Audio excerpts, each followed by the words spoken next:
Yo, good evening everybody, Tekken 7. It's been a long time, guys. Obviously I haven't been doing YouTube in a while. Obviously my last video that I've been doing is obviously for with that live stream video I did of all the fighting games in one, like 2-3 weeks ago. I've obviously just been busy, guys. Obviously I've been doing stuff like games, games for my university project, my final project. Now I'm finished with that. Now looking for a job. Well, very personal stuff, but so obviously, this is gonna be so I'm gonna do a couple of Tekken videos. I'm doing obviously Tekken 3 Ogre's Ogre's playthrough for Tekken 3, so to just obviously a comeback video. Later on I will be doing other videos like bringing back obviously Ratchet and Clank. Ratchet and Clank's obviously I haven't actually done Ratchet and Clank in a while. I'm doing a series on the second Ratchet and Clank, so pretty much. So I'm doing this character for Tekken 3. Obviously Ling Xiaoyu wasn't any trouble at all. Obviously the god of fighting, as they call him. Actually the Japanese name of this guy is called Toshin, or Ancient Ogre. I like to put the emphasis on the T just to make it a bit more. And then obviously there's a real funny story. Back in the day when obviously me and my brother played Tekken Tag Tournament 2, he actually called him Ogre. I don't know why he called it that, but he was just messing around. So we get to the toughest fight in the world, Paul Phoenix. Trust me, Paul Phoenix was no match for the god of fighting, the alien. Because actually this guy's actually an alien. The Aztec god. So obviously the aliens from years and years ago, hundreds of years ago, obviously fought. Basically they left him on Earth. He left him on Earth as a weapon. So a super weapon pretty much. And they obviously worshipped him and called him the god of fighting. So pretty much that's where it's at. So pretty much I haven't played this game in a while. That's the only problem. So I'm a bit rusty. So that's why Paul Phoenix is a bit. But trust me, guys, this guy can't beat me. This guy can't beat me. This probably has to be the easiest Tekken game that I've ever played. Mainly because it doesn't have an ultra hard mode. And plus, obviously, the game is like real fun. So it's not hard at all. And obviously the boss character of this game is the guy I'm playing as them right now, which you'll find out later anyway. Those of you that have never played Tekken 3 before. So pretty much the reason why I play Tekken 3 and the older Tekken games, because I just like the older Tekken games in general. Mainly because it just feels real. Is what I grew up with. Especially with the new Tekken games. See, one thing I don't like about the new Tekken games, like Tekken 8. No, wait, I've never played Tekken 8, surprisingly, even though I love Tekken, alright. Been playing it since like the early 2000s and stuff like that. So obviously, the reason why stuff like I didn't like Tekken Tag Tournament 2 when it first came out for the PlayStation 3. I got it for Christmas, obviously that day. This has got nothing. Well, let me just talk about this for a while. So basically, I hate Tekken Tag Tournament the first time it came out. So because of the gameplay, it was like it felt different. Like when you play the PSP version of Tekken 6, it's like feels a lot different compared to the older Tekken games. Obviously, the one thing that really annoys me is the fact that you can obviously, this might be ridiculous, but you can do stuff like juggling for like a very long time. And obviously other fighting games like Virtua Fighter and Dead or Alive, you obviously can juggle like less, and that really annoys me.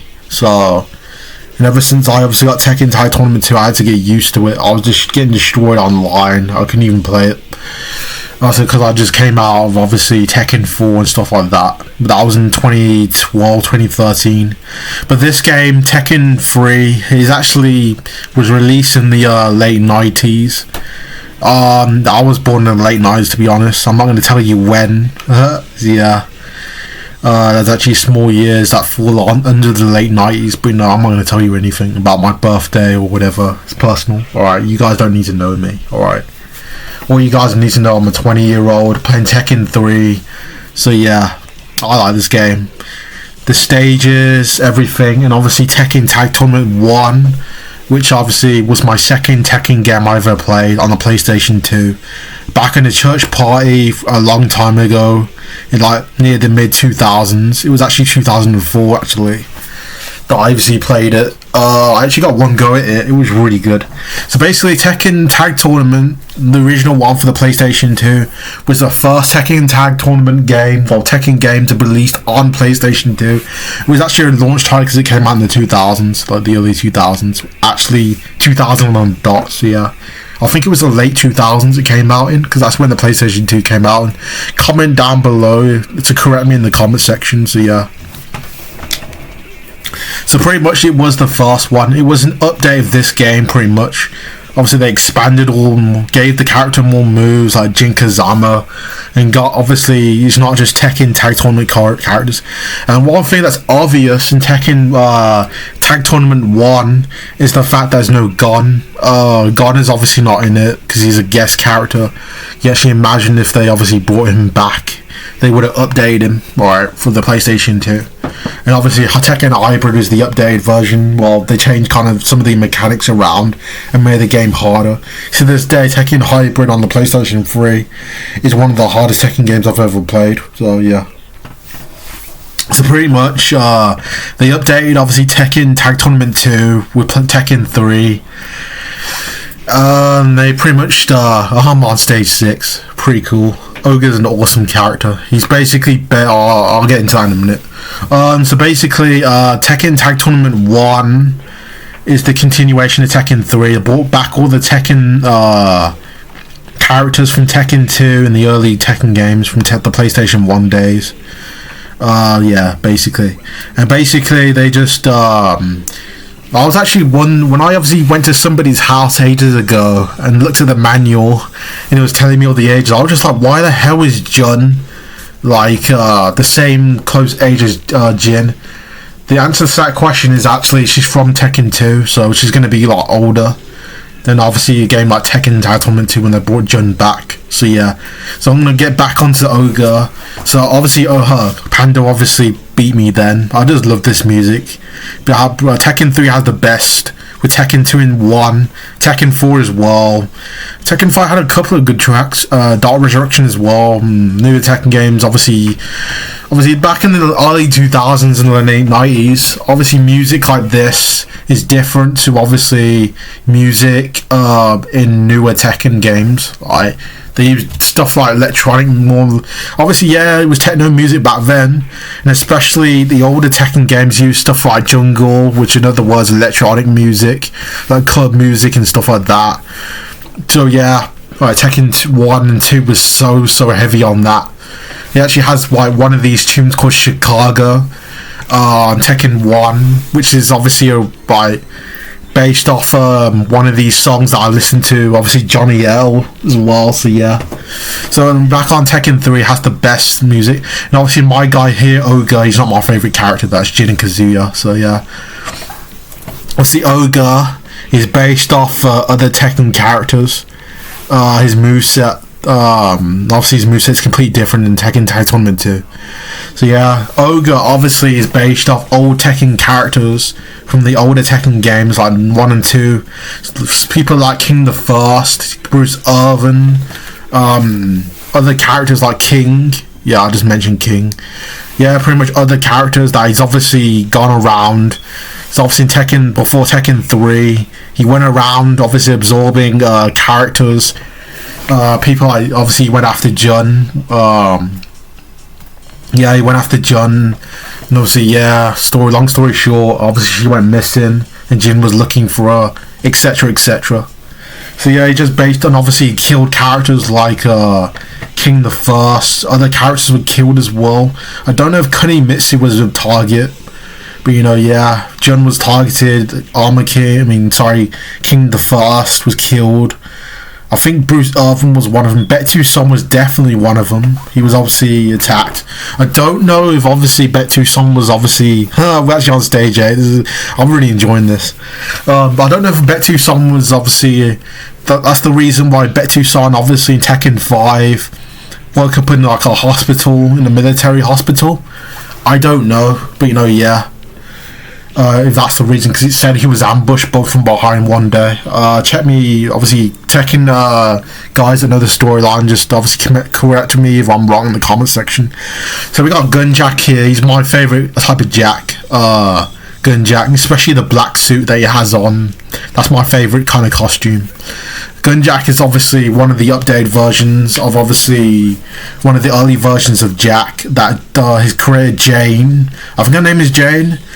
Jane obviously made, because like every single game, just like Yoshimitsu, his obviously costume changes, obviously Jack changes, and obviously in this game, I think it's only this game, Tekken 3, there's no Jack, and Tekken 4, correct me if I'm wrong, there's no Jack 3 or Jack 4, well there is a Jack 4 at the start of Tekken 5, because obviously they go after Heihachi and obviously try to target him.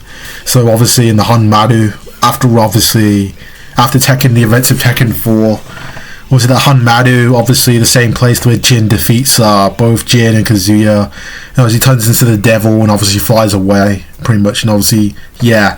And the scary part of it is, well, I don't really think it's scary, Jinpachi all that time was under the temple, so yeah, because obviously, and obviously, if you play as Kazuya, you do fight Raven, and he does say obviously what was underneath the temple. So yeah. So again, I'm against Heihachi here. He's a really strong character. I like to play as him. Obviously, I will be playing as him soon. In one of my videos, I will upload soon. And he's a beast. Alright, he's a monster. Not compared to Kazuya and Jin. The reason why I can play as him, because obviously back in the day I did spend time playing as Heihachi. And I did actually, he's actually close, he's similar to Jin's moveset in this game, which he changed in Tekken 4 from Mishima's style karate to traditional karate. And actually, obviously he plays similar to Kazuya, which Kazuya is not in this game, so he was obviously dumped in the volcano by Heihachi, and obviously, well, I just, like, pay attention to obviously, what's it called, Heihachi's end. He dumps Jin out the aircraft or the helicopter. He just loves throwing characters out of volcanoes, and obviously for some reason Kazuya does it to him and kills him in Tekken 7. Kazuya freaking gets thrown off a mountain when he's a child and possessed by the devil Jin, or obviously he goes into him because he wants revenge, and then obviously for some reason Kazuya does it to him in Tekken 2. Don't ask me why. They have this. I better be careful here. I don't want to get beat by true Ogre. Yeah, he's a beast, because obviously if you guys wondering, he's obviously transformed here. I don't know why. Is it they're trying to outdo each other or what? I don't know why. So here we go, guys. I've been talking for so long. I've been enjoying myself here playing this game and obviously talking commentary. This is Ogre's ending. So guys, obviously I'll see you in the next video. Next video I'll be doing Heihachi Mishima and Tekken, other Tekken games, like obviously more. So yeah, bye.